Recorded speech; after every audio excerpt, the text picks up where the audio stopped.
No, it's wonderful to be here, and it's been such a incredible treat to be able to work with the BMW Foundation. They've been such a key part of the success of Taproot, and now an early friend of the purpose economy, and I've had so much fun working with these folks. And as I'll talk about later, purpose is about relationships, doing something greater than yourself, and growing. And I feel like the BMW Foundation has done all three of those things for me times 10. So I'm just really grateful for the opportunity to work with you, so thank you, sir. So I'm going to talk to you guys about the purpose economy and tell you about sort of the new movement that I'm building, primarily in the US, but now increasingly in Europe and Asia, thanks again to the BMW Foundation, and how I see a pretty radical change happening in society, but also an opportunity for us to do even more of that. So I want to walk through that with you while juggling two things. I think I'm going to switch here. Here we go. That's me. So you guys are incredibly generous in supporting me. Unfortunately, they weren't generous enough for me to afford a fifth finger. So that's why I only have 4. So next year we're hoping to raise enough money so I can get another finger. Look, let's go that way. Maybe it's not on. Hold on. If it goes on, is that usually good? Yeah. There you go. Boom. Look at that. Technology. So for millions of years, we evolved, right? We were apes, right? And it's great. When I'm in the US, I can't say this because a lot of people still think science isn't real. But I'm assuming most people in this room believe in science, right? If there's anyone who doesn't, let me know afterwards. We can talk later about another version. So we start off as apes, right? And we, over millions of years, evolved into human beings, Homo sapiens, yeah? But one of the things that's both wonderful and terrible about people is we're impatient, right? We're an impatient lot, and we got really impatient with evolution. Evolution happens really, really slowly, right? It takes millions of years, and we said, screw that, we want to do it faster. And we started manipulating the world to enable us to evolve faster. So first we had the agrarian economy, and we learned how to use animals. We learned how to use the land, so we no longer were nomadic. We learned how to become, to live longer. We learned how to become faster by riding on a horse. We learned how to evolve in a way in which we couldn't have evolved just as nature would allow. We never would have been able to get as fast as a horse, I don't think. But that wasn't good enough. We said, we want to be stronger. So we created the industrial economy, and we created machines that enabled us to do things, to lift weights, to crush things, to build things, that again, had we just waited for evolution, we never would have been strong enough to be able to do those things. We cheated evolution, and we created our own version of evolution.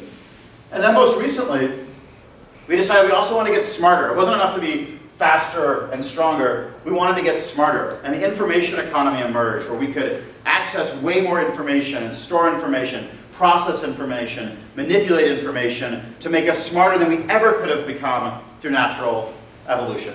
So we basically took over nature and said, it's not good enough, we can do better. And we evolved. But what's interesting is in the process of getting faster, stronger, and smarter, we lost something.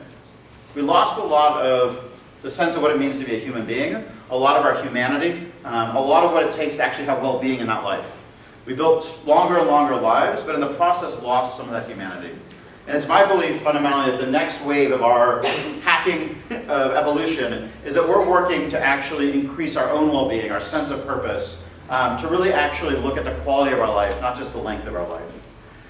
This is why I believe that we are at a turning point.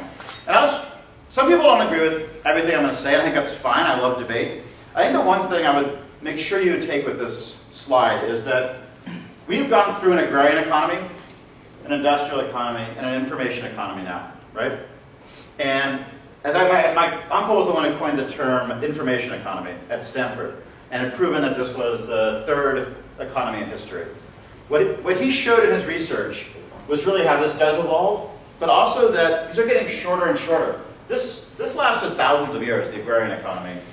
The industrial lasted hundreds. The information economy is not likely to last more than decades.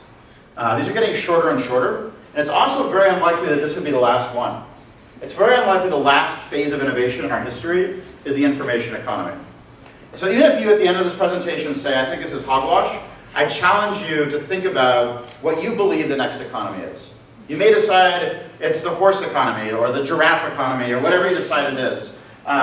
But we are going to have another economy. There's going to be another source of innovation, and it's up to us to define what that is. So how did I come to think that purpose is the next sort of economy? A lot of it came from just seeing all these trends, as Marcus said, around the world in terms of how people are making decisions, where we're seeing sharing come up. We're seeing people wanting to build their own products. We're seeing people value experiences. We're seeing radical changes in healthcare and education. We're seeing volunteerism, philanthropy, all these things rapidly changing. But a simpler explanation, which is not a perfect explanation, but I think it helps explain this, is that we're on a constant march up Maslow's hierarchy of needs. Does anybody remember Maslow hierarchy? Nice. Again, you guys took that whole science thing. I like that. Fantastic. So this is not perfect, but I think it speaks to the fact that we are on a continuous path to try to become better and better and to try to overcome certain fears so we can move on to the next challenge. And as I look at millennial generation, of which I'm not, I'm Generation X, but millennials, when you look at what their priorities are, what you see of this generation that's going to be the dominant part of our workforce and our economy is that they're no longer just focused on the bottom of the pyramid needs. They're looking more and more towards self-actualization. And they're less scared of not having a place to sleep. They're more scared of having a life without meaning, right? And this is driving radical changes that are not so subtle in our economy. Boom. So as Marcus said, I started the Taproot Foundation in 2001 with the goal, as Marcus said, of making sure every nonprofit had access to the same marketing, technology, HR, etc., as companies. And I still believe so passionately in this. Nonprofits, NGOs, civil society organizations must have access to these resources. And it was an incredible journey. But what I heard over and over again, and what caused me ultimately, among a few other smaller things, to leave Taproot and start a new venture was this quote: "I find pro bono work so much rewarding than my paycheck job." And at first I was like, I'm awesome, I created this amazing thing, everyone loves this experience. But then I realized how sad this was. Because work isn't everything it could be. That the majority of time we spend is not doing pro bono work, it's doing paycheck work. It's working in these cubicle farms. And I made it my new goal, where the first goal was do it pro bono. Remember that one? Do it pro bono. My new goal is to make all work feel like pro bono work. I want to make sure every day we spend at the office, every day we spend working, should feel the same way that pro bono work does. And that's really the goal of my new company, is to really change the nature of work so that all work feels as close to pro bono work as possible. So, it's a small goal. And I have to say, part of the inspiration was the BMW Foundation, being able to go to China and other places and seeing how hard people were working with such odds against them to achieve things. And I always felt like in the US it was hard, and then I would go abroad and see how easy it is in the US. And it made me also realize Taproot was successful. I needed something that made me feel challenged the same way I saw social entrepreneurs in places like China working. And this felt like just a big enough goal. Let's change work. So I want to talk to you tonight mostly about that question. How do we make all work feel like pro bono work? It starts with a question that's all about purpose of what is the meaning of life? Does anybody have an answer to that? 42. 42? That's right. How did you know that? That's awesome. I'm done. Should we get drinks? I could put the Monty Python answer. What is the Monty Python answer? Live in peace with your neighbor. Don't eat too fat. Very good. Not too much. Yes. And something like 3 quotes in the end of the movie. But it's not enough. It's not enough. 42 is the real answer. So I don't have an answer for you. Actually, in the US it might be easier because religion probably does a better job of answering this than science. But this is something we've been pondering for a very long time, right? The cavemen probably sat around late at night looking at the stars, wondering what the meaning of life is. Religions have tried to answer it. We've had philosophers try to answer it. In the US, Oprah Winfrey. We've had a lot of people try to answer this question. I think some people have a good answer, like 42. The rest of us still are sort of looking. But what we now do know for the first time, and only in the last 5 or 10 years, I mean, this is like when the internet first was invented. We have for the first time scientists who figured out the answer to the question of what is purpose when it comes to work? What actually generates purpose for us in work? And this is, again, this is such new research. And it's enabling us to open up a whole new field to think about work in a completely different way. I can't believe, I can't express how profound I feel like this research is in changing the way I thought about work, the way we should all be thinking about it as leaders, as employees, etc. The first thing to understand about purpose and work is, where do we have myths that are wrong? I realized even after starting Taproot, running Taproot, working in Silicon Valley, I was wrong about much of what actually purpose is about. And I want to share with you those things, because I think it's hard to digest what purpose is until you let go of the things it's not. So the first thing is that a lot of people think purpose is a cause. And this subtlety may be lost in translation, but let me try to explain. A lot of people would come to me when I was at Taproot and still, and they say, I really want more meaning in my work, but I can't figure out what cause I believe in. I haven't figured out if I should work in education or healthcare, work with puppies. Who should I be working with? I haven't found my cause. There's a belief that they need a cause to have meaning in their work. And yet, when I thought about it, I thought about this woman. This woman lives on the Upper East Side of New York City, and is someone who frequents a lot of charity balls, has a lot of causes in her life, and has very little to no purpose in her work or her life. There are a lot of people out there that have causes and no purpose in their life, right? Similarly, I know a lot of people who work with incredible purpose. And if you were asked, what cause are they working for? You couldn't name a single cause.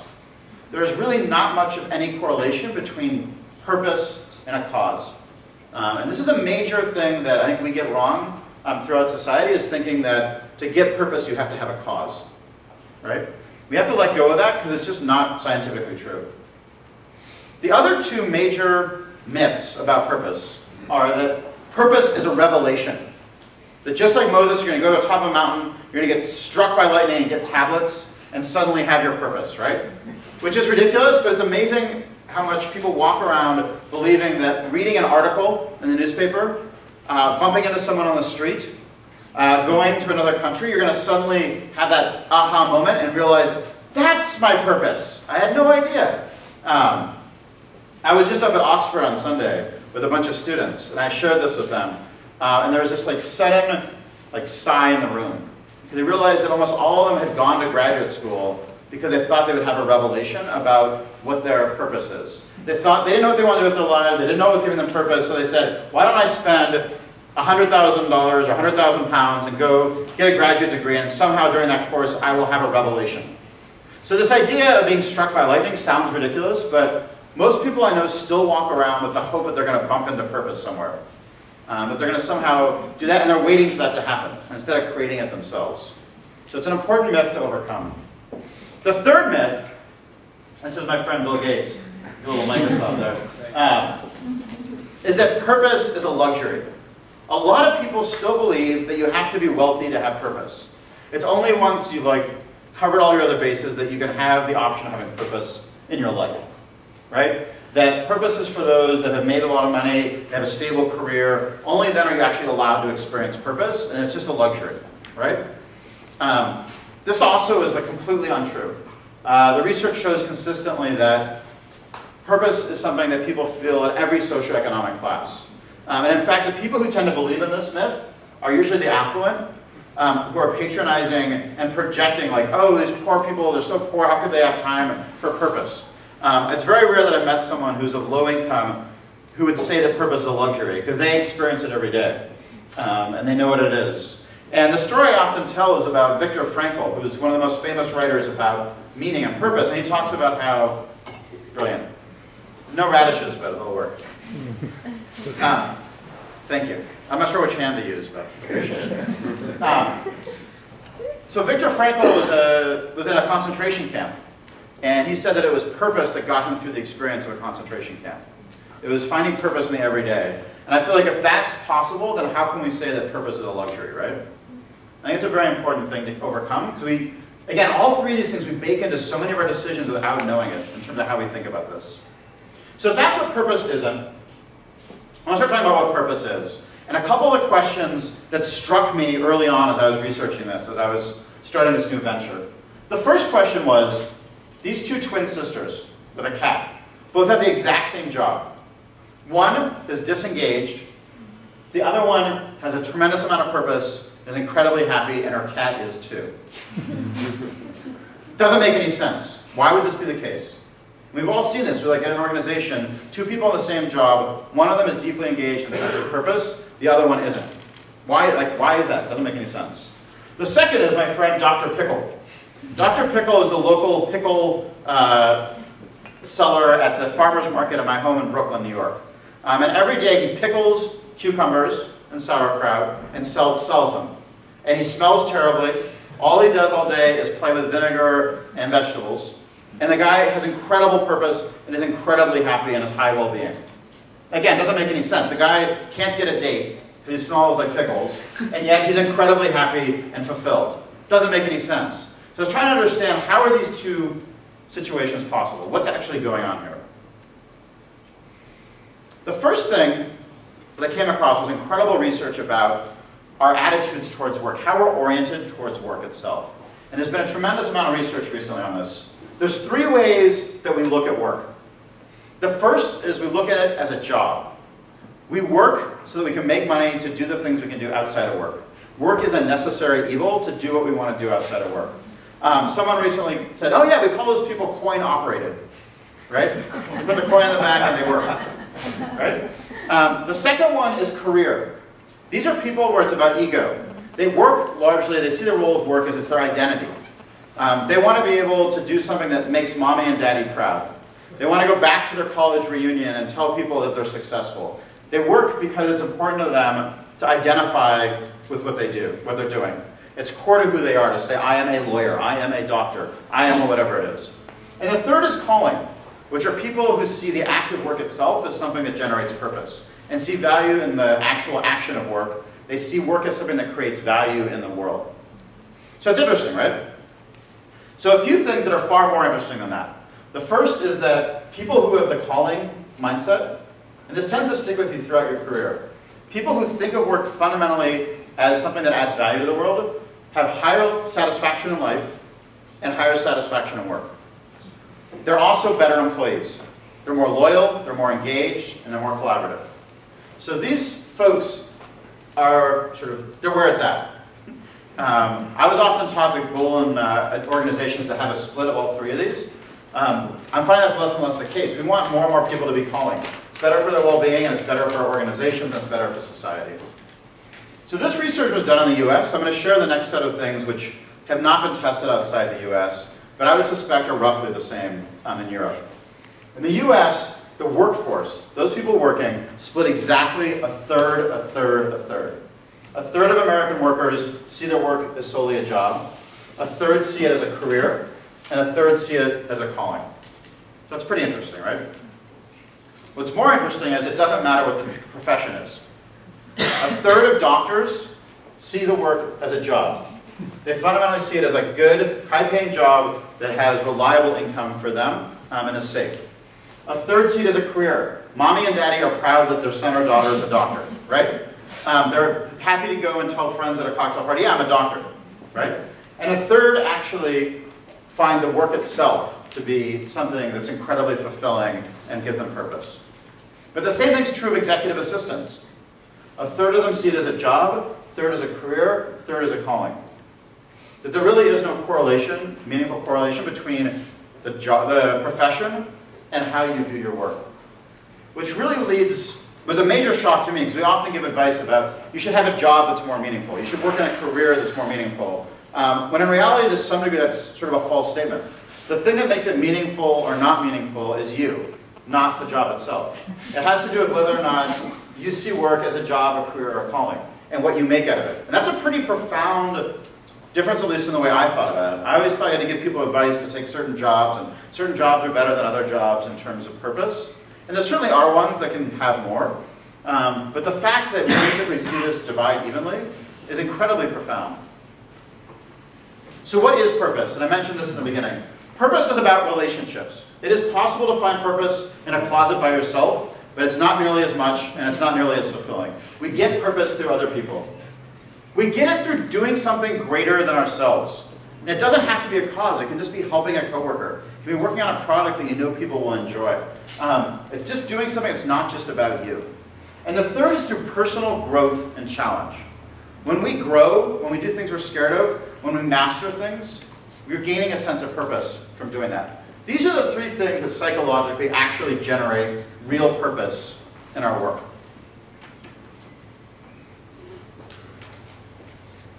The way I like to think about this is that for a long time we've had work, and it hasn't been a very nutritious meal. It's been something that, doesn't have a lot of the nutrients we need to survive. And what a lot of companies have started to do is they've started adding supplements to work. They said you should volunteer, you should do yoga. We have a new cafeteria that's got great food, that'll make your work better. We'll add a window. But they're just adding supplements to a meal that's not terribly nutritious. What we see as the opportunity here is to actually change work so it itself is something that's nutritious, that brings well-being. We see fundamentally change in that, and we know that that'll create people who have higher satisfaction with their lives and work, and will create better employees. It's a win for everybody, including the earth. So how do you create purpose at work? How are we trying to do this? And a lot of this is geared towards organizations, but this really applies to you as individuals too. The first is, we need to be self-aware. It's really hard to experience purpose and to create it for yourself if you don't know what generates purpose for you. Not everyone gets purpose from the same thing. I like to say that if I were a doctor, I would absolutely hate the job and get very little purpose from it. I would see like 3 patients that day, it all had the same thing, and I'd be like, this is boring, like I want another disease. It's not something I would personally get purpose from. I'm much more like a hospital administrator or a healthcare policy advocate. But to those folks, a doctor would say, they're paper pushers. These are just people who play with paper. Like, why would you work in medicine if you're not going to be a doctor? We get purpose from different things, and it's really important to be self-aware about that. And this is why we built the first ever online diagnostic tool that helps you determine what are your psychological drivers of purpose for you, so you can start to understand what generates purpose for you specifically as an individual, and start looking for those opportunities. The second is to craft your work so that it generates purpose for you. And the way I like to describe this is, we often buy clothes off the rack, right? We go to a store and you buy clothes, and they sort of fit, but they don't fit perfectly. But that's, sometimes that's enough. Sometimes we go to a tailor and we have them taken in a little bit, or we add like a fancy collar to it or something to make it our own. Too many people, when they take a job, just put the clothes on that they're given at the job, and they don't tailor it to meet their actual needs or purpose. So it's not about changing your clothes, it's about tailoring those clothes so they fit you and what actually works for you. And I'll talk a little bit more later about how to do that. Then you need to start connecting that purpose to the organization. So you start seeing how your purpose feeds the broader organization that you work with. It's really important to be able to connect those for yourself so you understand how you're feeding into a broader team, a collaborative community. And then finally, we need to celebrate and connect around purpose. Too much of what organizations do is they celebrate the jobs and the careers mentality, not the calling mentality. They celebrate when they make more money. They celebrate when they're ranked #1 in their category. They get a big press story. They don't celebrate when they've made an impact on someone's life. And this is not just nonprofits and civil society. A lot of companies produce incredible value for people, but they don't celebrate how it's actually impacting people's lives. And too often when you're in the corporate headquarters, you have no sense at all of like what your actual impact is, because you're so far removed from the actual end customer. The other piece we started experimenting with, which I think is going to be a radical change in our society, is that we started connecting people around their psychological purpose pattern. So instead of connecting people around their functional skill, their occupation, what country they're from, we started trying to connect people around same psychological purpose pattern. And what we found was people from radically different backgrounds, radically different jobs, immediately hit it off and became best friends in like 30 seconds. They had so much in common on how they viewed the world, what they cared about. And it was an incredibly powerful way for us to restructure how we think about social networks and how we think about connecting people. Of going from, oh, I went to that school too, or I'm an engineer too, to saying, I actually believe in the same things. I have the same purpose pattern psychologically, and learning from each other. We're also experimenting with how can companies start doing mentorship programs. We don't have an IT person mentoring another IT person necessarily. We have someone who's experienced a lot of purpose and learned how to maximize that, mentoring someone with the same purpose pattern. Because right now we get advice from people who don't have the same profile, and they give us bad advice because they're coming at it from such a different point of view. Right? We go to our parents, they're not the same as us. We go to our colleagues, they have different needs. So it's a really hard way to assess work. So I'll talk about this idea of job crafting. This is one of the most amazing things I've come across. And the best way to understand is this research that was done on hospital orderlies, the people who clean hospital rooms. This is really important because of two things. One, their work is dirty. It's considered dirty work, and that has a stigma associated with it, and they're literally cleaning up bodily fluids much of the day. This is dirty work. Secondly, doctors and nurses are incredibly abusive to orderlies, the people who clean these rooms. When you read the stories about how incredibly insensitive, how rude, how they actually talk about these people as subhuman. It's incredibly, I think, dirty management. So it's a dirty job with dirty management. And yet still, many of them said that their job brought tremendous purpose to them and that they had purpose every day at work and saw themselves as important as the doctors. And there's again this question, like, why, in God's name, would they see that when they have such a horrible job and such horrible people around them that are mistreating them? How could they still find that? And what they did is they went and they asked them, like, what's wrong with you? How are you able, how dare you be happy? How is this possible? And what they found is that when the doctors and nurses weren't looking, they were crafting their job differently. They were still doing their job, but they were doing other things. They found many would go into the room where the patient was and sing to them, or do a dance, or tell a joke to lighten the mood for that patient. Not part of the job description. They were never interviewed and said, can you please tell me 3 jokes to see whether or not those are funny enough to be an orderly at this hospital, right? They went to one long-term care ward where people would be staying as patients for a long time, and they actually moved the art around. They wanted patients to be able to see different art while they were in their hospital. They were taking responsibility for caring for the patients as well. They were engaged in connecting with their family. Often when the doctors and nurses were not helpful in connecting the family with the patients, they'd actually bring them together and like facilitate that. So they had taken their job and they still cleaned the bodily fluids, but they also found a way to craft the job, to tailor their clothes so that it actually generated purpose for them. And this is really the key, I think, for us to change work. It's not to say that we don't go to work. It's not to say we don't have to get certain tasks done. It's about changing the way we approach it to maximize meaning for ourselves every day and not just as a supplement.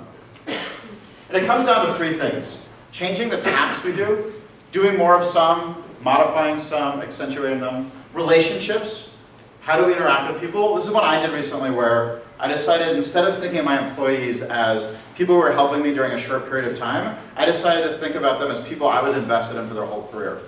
And suddenly that relationship changed radically for me. Because I had a totally different perspective on who they were. It's not that I didn't appreciate them before, but it was a totally different psychological approach. Didn't change my job, but it radically changed my sense of purpose.